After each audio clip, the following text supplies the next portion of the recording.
तो उस परमपिता परमात्मा सतपुरुष की शक्ति का साथ के साथ विवेचन और के साथ तुलना दी जाओगी जब कबीर भगवान आपकी दृष्टि में परमात्मा सिद्ध होगा।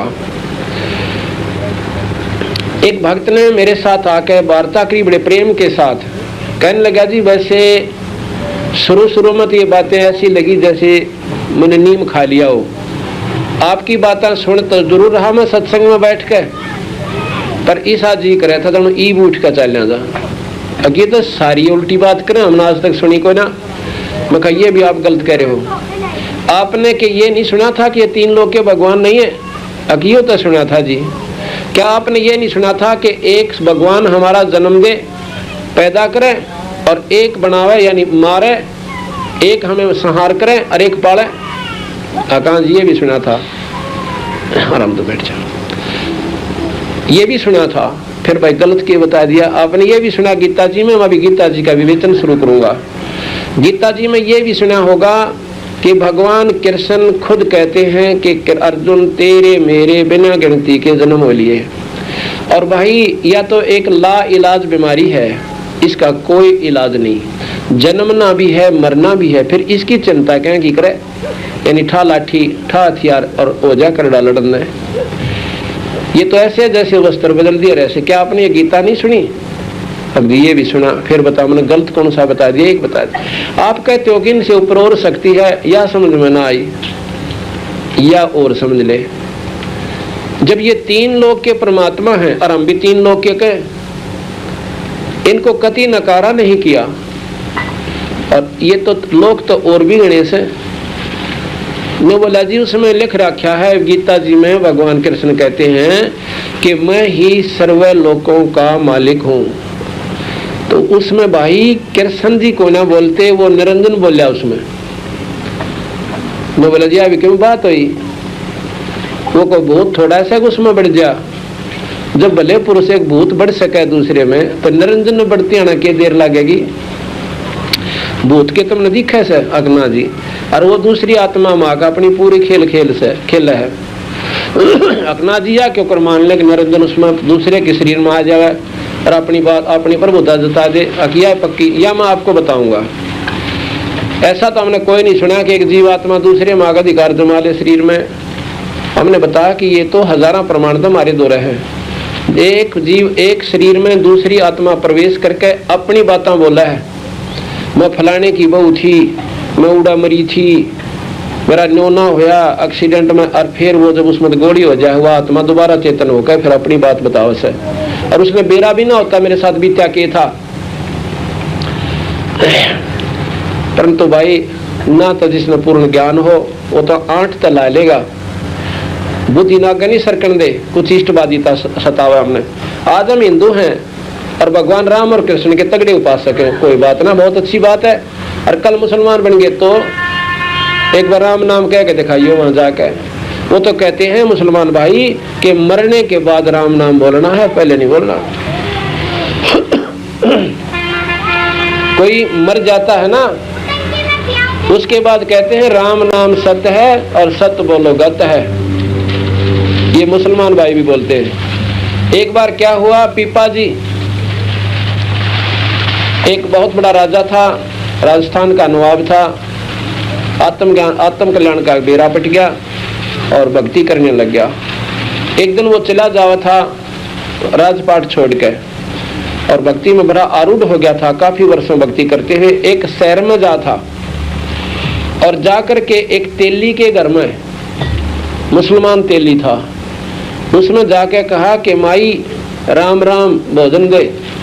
और भाई मुसलमान घर में राम राम ऐसा कह दिया, इसी गोली मार दी।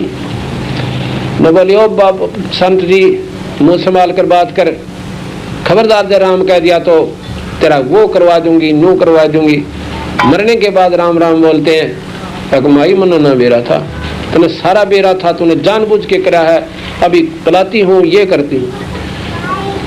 तो तेलन बोली तेरा कौन इसम, गरीबदास जी महाराज ने लिखा अपनी वाणी में, पीपा बोले तेरा मरियो खसम। इतना कहते हैं कि तेली जो है बैल की खातर न्यार रोड़ा था, उड़े लुट गया। उसने देखा ना उन तेली के कास आसमान में पैर मुँह रहा बा इबला गेरू के मारण आए पति मर गया इकट्ठे हो गए दुनिया। अब लाए इकट्ठे सारे होकर न बोले लाओ किताब और बोलो हक्का राम के ई भाई राम नाम बोलो। कहते बोला राम नाम सारा कुटुंब और बही रांड छिन्न में ऐसी हुरम्ब। इतनी सुंदर जवान लड़की और एक अक्षर में रांड होगी, यानी उसका पति मर गया। अरीब सारे राम राम बोल रहे।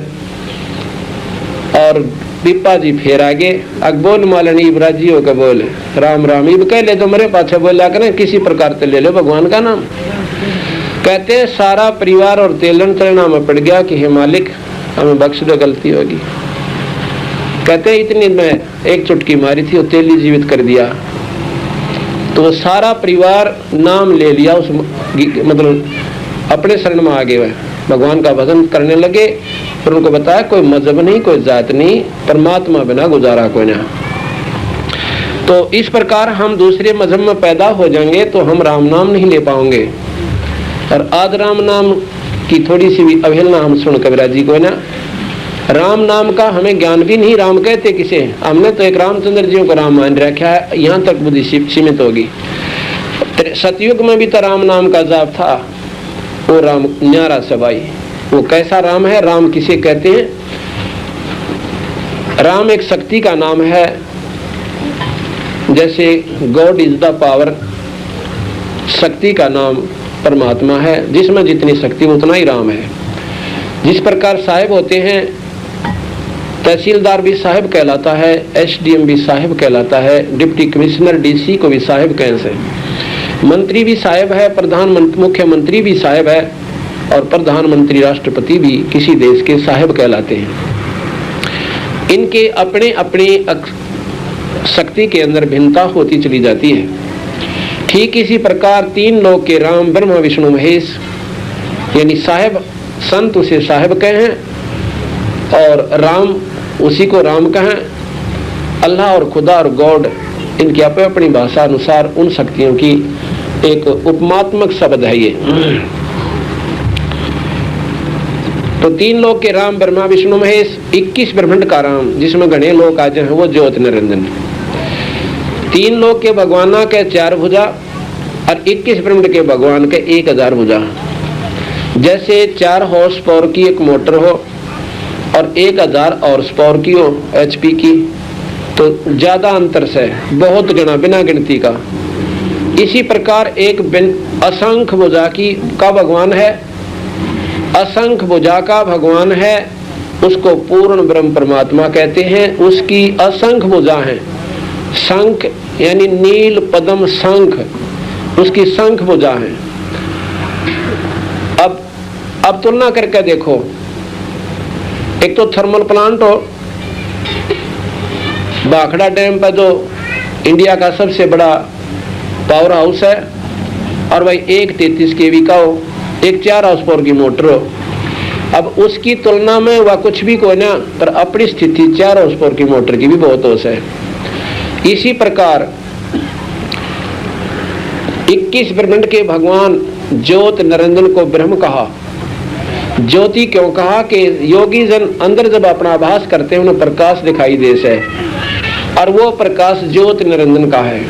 वैसे तो प्रकाश सभी देवों का है, तीनों देवताओं का भी प्रकाश ही है, लेकिन इनमें अंतर है।